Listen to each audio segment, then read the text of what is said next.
Don Pratt, host of a show here on Rogers TV, giving you a perspective of policing your community. Welcome to Policing York Region. We've got a great show coming up. We're going to be talking about with the Major Fraud Unit and Detective Sergeant Mike Elliott. He's going to come on in a little while. And right now I've got Constable Ian Aho with the York Regional Police Marine Unit, and we're going to talk everything safety about winter outside. Ian, thanks very much for being on the show. Thank you. So we had the opportunity of getting out with you and some of your guys there last week and seeing some of what you do. Let's start with people that are wanting to venture out on the ice. We were out, and I think I seen just about as much water as I did ice. Yeah, right now there is quite a bit of water out on Lake Simcoe. We do have ice forming, but we still do have open water. With these cold nights that we've been having, we're starting to get some ice building up, and people are starting to venture out on the ice. And you know, some areas are obviously safer than others. I noticed, you know, in Lake Simcoe down in the bay, there's ice formed a considerable ways out. Yeah, obviously down in Lake Simcoe, or sorry, in the bottom end of Lake Simcoe in Cook's Bay, it's shallower. It's not as windy down there, so we don't get the ice destruction from the wind. Where compared to Jackson's Point, where it's wide open, so we get quite a current there. So there was a message about no ice is safe? Yes, that's we try to promote that. No ice is safe ice. And the reason why we say that is ice is very inconsistent. Yes. So you could be a solid foot where you're standing, and then it could be several inches thick.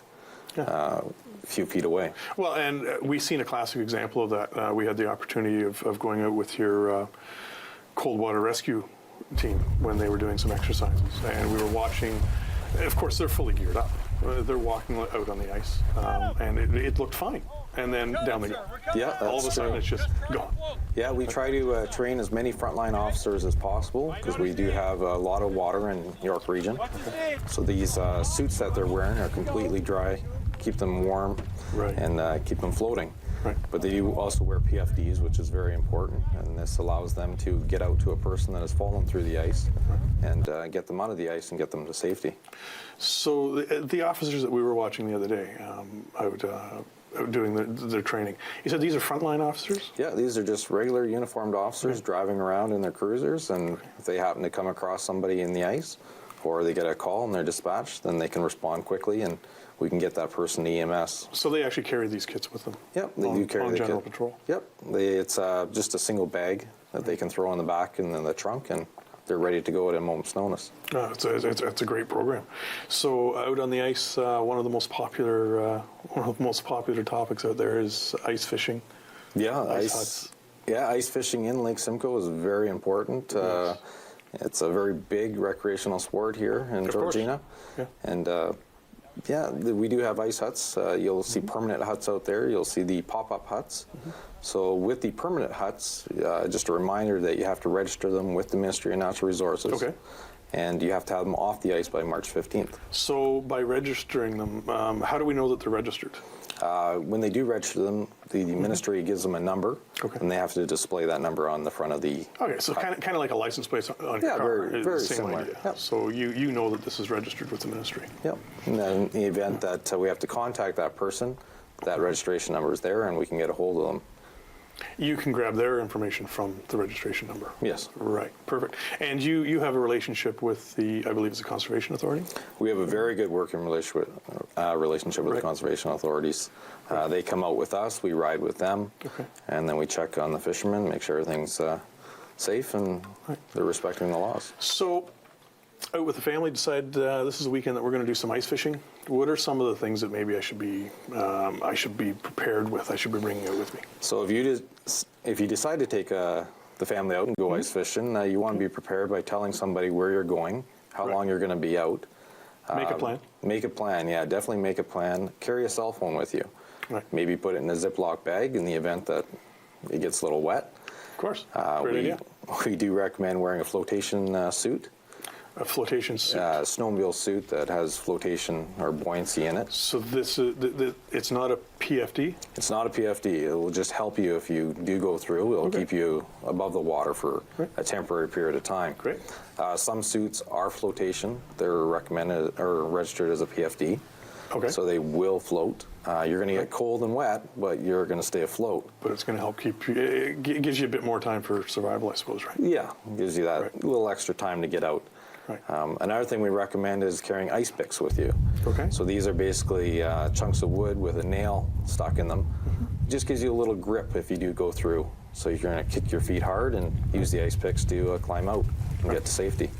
Just something that gives you a bit of additional help, right? Yeah, because ice is very slippery, as we all know. And Sure. Yeah, I can imagine. Yeah, grabbing onto it by hands. try to get a grip is very, very difficult, especially if you're in there for a little while, you're going to lose dexterity of your hands. Yeah, so right. having that little extra grip to get out is beneficial. Yeah, I can't imagine once you've gone into the water that your mobility stays intact very long. No, it doesn't.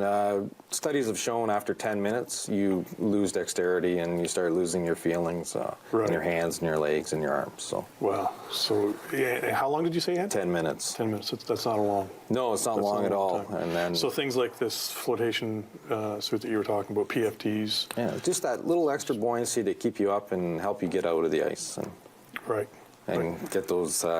Get those wet clothes off and get that's warm. right. Yeah, get into some warmth, right? So some of the other things that perhaps we should be bringing out with us to keep us safe. Yeah. Right. You talked before about perhaps bringing a flashlight. You already mentioned a cell phone. Yeah, that's true. If you are going to be going out and it's going to be late, another thing is a GPS. Okay. You could get out there and a blizzard could come up.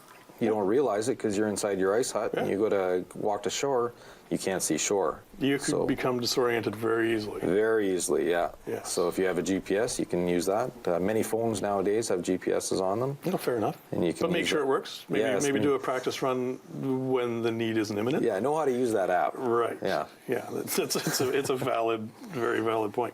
Are there any rules around the fishing huts, or is that pretty much the same as fishing huts? Like I say, they have to be registered and they have to be off the ice by March 15th on Lake Simcoe. That is. Okay. So is that different for all jurisdictions? Different regions have different times. Oh, okay, all right. And another popular sport this time of year, snowmobiles. Very popular, yes. Right. And now with the snow that we're getting, we're starting to see more and more snow machines out. Right. So again, if you're going to go out on a snow machine, be prepared if you break down. Right. So somebody's going to need to know where you are. Right. Carry a cell phone. Yeah, same thing. Make a plan, right? Yeah. And we say that with most of the sporting events that we want to take part in, right? Make a plan. Make sure somebody else knows where you are. Yeah. An estimated time that you're going to be back. If you're not back within that window, maybe we should start having a look to see where you actually are, right? Yeah. And so on the snowmobiles, is there mandatory rules for snowmobiles as well? Snow machines are very similar to a car. Okay. You have to have a license, driver's license, whether it be a snowmobile license or an actual driver's license. Okay. You have to have insurance. You have to have your ownership. You have to have your numbers displayed on both sides, just like a license plate. You got to have two license plates in Ontario. The registration numbers, yeah. Yep. And you have to. There's speed limits. So if you're out on the trails, the speed limit. So these will be posted? Yeah, these will be posted. Okay. All trails are 50 kilometers an hour. Okay. So, and the other thing, if you are going to travel the trails, make sure you have a trail permit, and it has to be displayed. Right, and that's the trail permits are something that you purchase from the people that actually maintain the trails. Yeah, that's through the Ontario Federation of Snowmobile Clubs. Ontario Federation of Snowmobile Clubs. So, we were talking on that same topic that these trails, although you may be buying a permit to go onto a trail, it gives you the eligibility. You're allowed to now ride on these trails. You need to be mindful that most of these trails are on private property. Pretty much all the trails down in southern Ontario are on private property. So yes, you are traveling across farmers' fields, and some of these fields, we don't want to destroy them, so we'll lose access to them. Sure. So be respectful. Yeah. Be mindful. Don't create havoc. Yes. Stay to the trail. Right. And the trail's marked and know too that these trails are being monitored. You guys are out there. Yeah, we're out every day on the snow machines, and we're monitoring the trails. And when the lake gets good and solid, we'll be out on the lake and patrolling the lake. Okay. ATVs. Big topic up here. Big topic. ATVs are not allowed on Georgina roads. Okay. They are, it's a bylaw. Okay. Georgina does not allow ATVs on the roads. Now, as far as going out on the lake, you're okay with that, But again, you still have to have your ownership. You have to have insurance. So, but if you're the guy, you feel that the lake is safe to go out on, and you have a trailer for your ATV, trailer down to the lake, and you're allowed to. Yeah, you can ride on the lake with the ATV. But you were talking about the same rules apply. Same rules do apply. You still have to have everything just like your car, just like a snow machine. Your ownership, registration. Yeah, you have to have all that, and you have to have a license plate on your ATV. You do. Okay. Are you allowed to drive? You're not allowed to drive ATVs on the road. No. Can we ride them on the trails? No. Trails are designated for snow machines and snow machines only. They're designated. Yeah. So even a four-wheeler with tracks on it is still an ATV, and you're only allowed to ride snow machines on snow machine trails. Now there is trails for ATVs, but not in Georgina. Drinking and driving. Yes. Big topic. We're reading about it all the time. A very bad year last year for drinking and driving, and drinking and driving is not only in cars. It's on ATVs, it's on boats, it's on snow machines. And we're seeing it everywhere. Same rules apply. Yeah, we're on this show, we're trying like everyone else to get that message out there. Yeah. No drinking and driving. But thank you very much for coming on the show. Thanks for the great input on keeping us safe in the winter months. Thank you for having me. Okay. Folks, we'll be right back.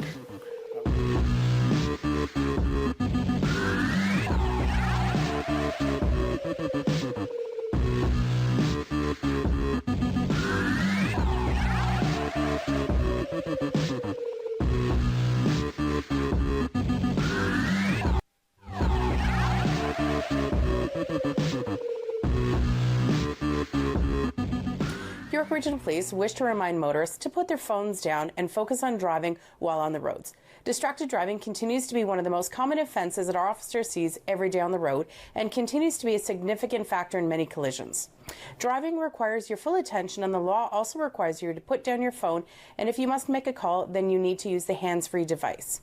A reminder to motorists that distracted driving is not just limited to the mobile phones. It also refers to any form of distraction, including inattentive driving, such as adjusting the driver's entertainment device, GPS, stereos, eating, drinking, shaving, self-grooming, or tending to children in the back seat.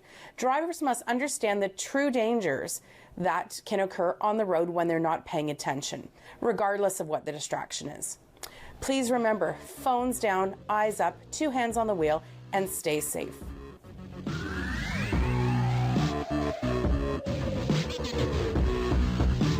Thank you for that message from York Regional Police. And now sitting with me is Detective Sergeant Mike Elliott from the Major Fraud Unit. Mike, thanks for being on the show. Thanks for having me. And let's talk everything about frauds. I mean, this has been such a topic, and it's such a wide range. Where can we start? It is. I guess if we talked everything about fraud, we'd be here for a week, so it's a little bit more than we have. Yeah.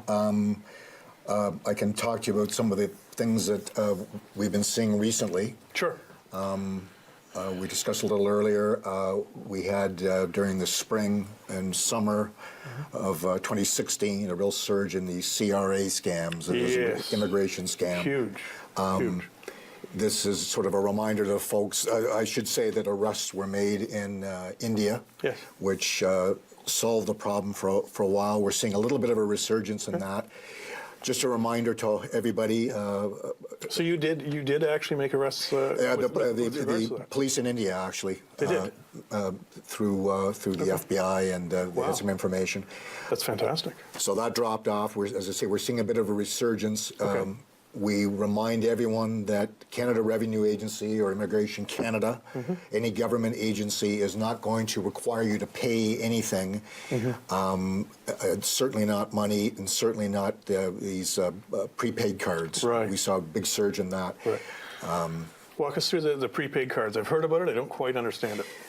Yeah. So at its height, the CRA scam was involving people saying, you owe certain fees, or has a problem with your taxes, and they were going in first to Western Union, to make these payments, and then we got the word out at the Major Fraud Unit to Western Union and any place that dealt with money like that. Right. You'll see posters up now probably saying if you're here to do this sort of thing, you're being defrauded. So they switched over to payment cards, gift cards. Wow. So iTunes cards. They'll try anything, right? Yeah.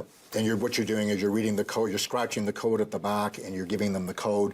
That information is a commodity on what they call the dark web, sort of the black market of information.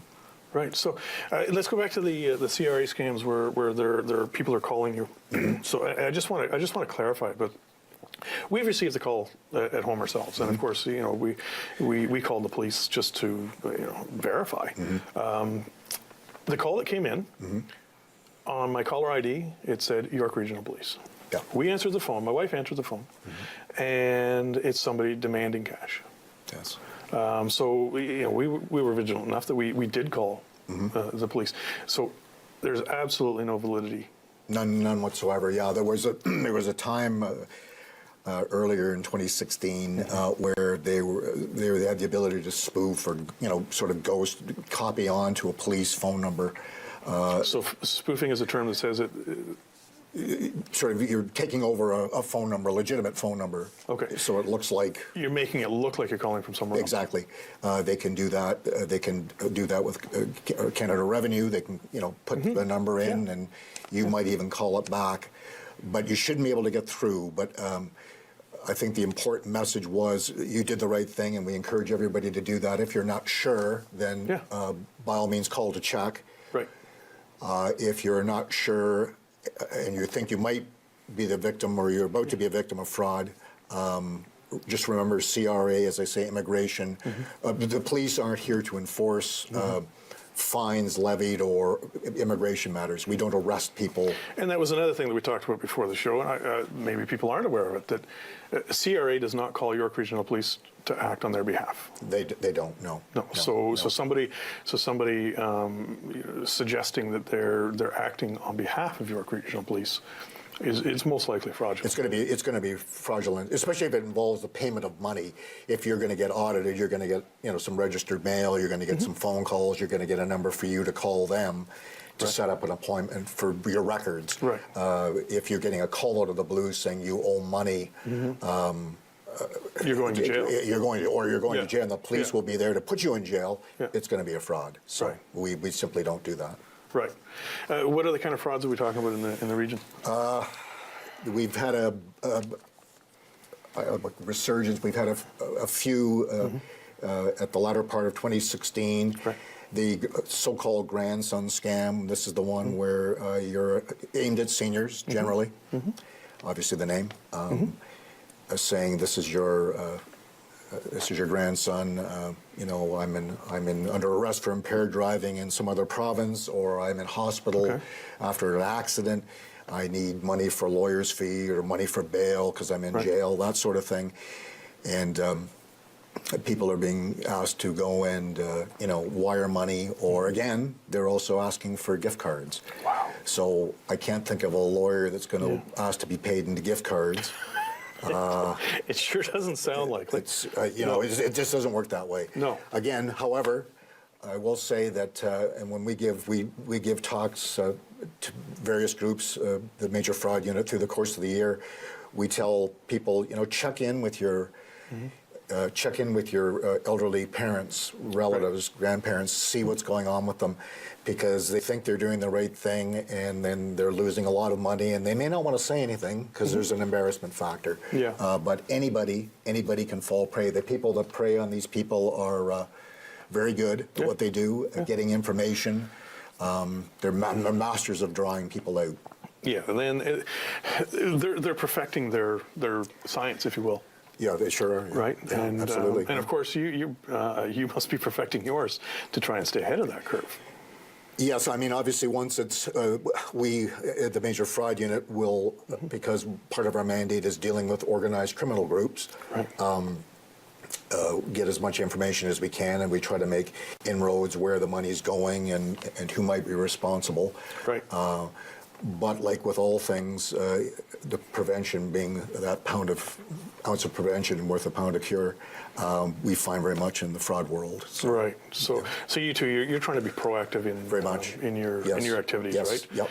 Within the fraud unit. So walk us through a bit of the fraud unit. I mean, it sounds to me like there's more than just one area to the fraud unit.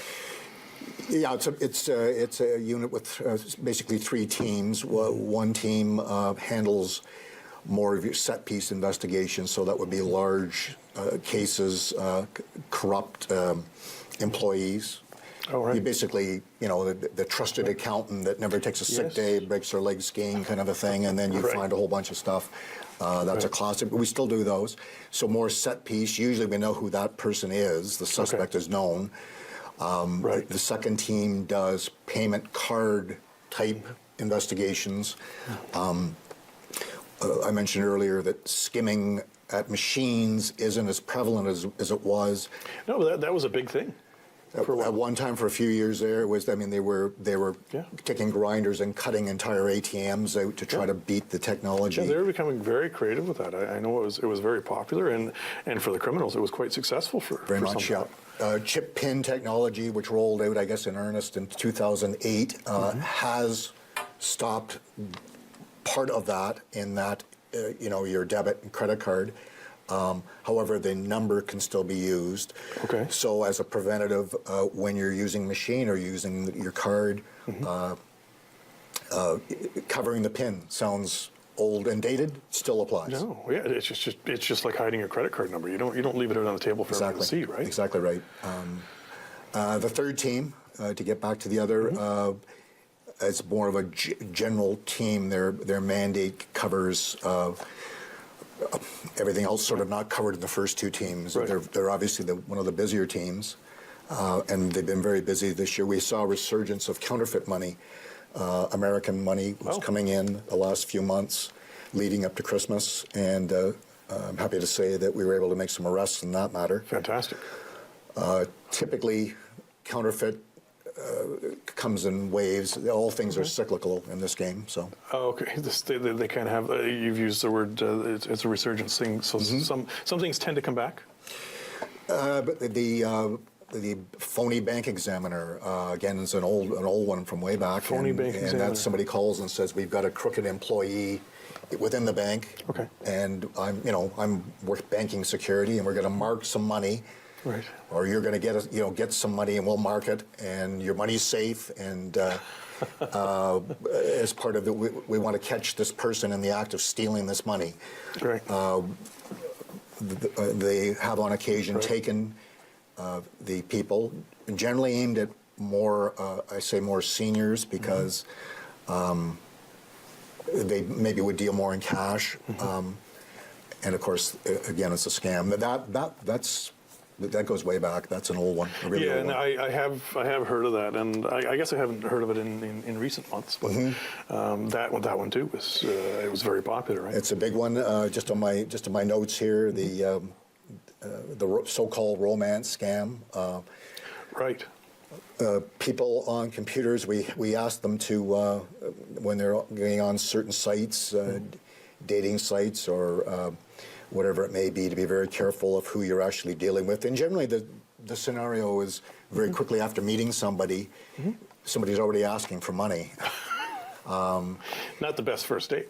We're not off to a good start. No. But more of a psychological game is played with those people. They're already obviously vulnerable, maybe recently widowed or whatever, and you want to believe this is true. And of course, they're playing on that loneliness or the need, for companionship. So a large part of this is the criminals are looking for vulnerable people or people that have vulnerabilities about them. I know we've talked about seniors being a large target, and as you were saying, the same with the romance. Yes. Right. Education's a big piece. Very much, yes. As I say, we spend, our unit gives 20 to 30 presentations, large and small, through the course of the year. We work very closely with our community services people, and they will often include us or refer us to give talks from business people, small business companies. So upon request, your unit would go out and give presentations. Yeah, it's just a matter of contacting YRP just contact YRP, and it can be referred to us. And all the members of the major fraud unit are capable of giving these talks, and Right. are very happy to do it. Wow, that's fantastic. Yeah. No, it's great to know that not only are you there taking care of it, but you're also willing to get out and offer that education piece. Yes. Mike, thank you so much for being on the show. That was a great piece of information. And that wraps up this episode of Policing York Region. For more information on the show, rogerstv.com. For more information on York Regional Police, yrp.ca. It's been great having you, and I'll look forward to seeing you again.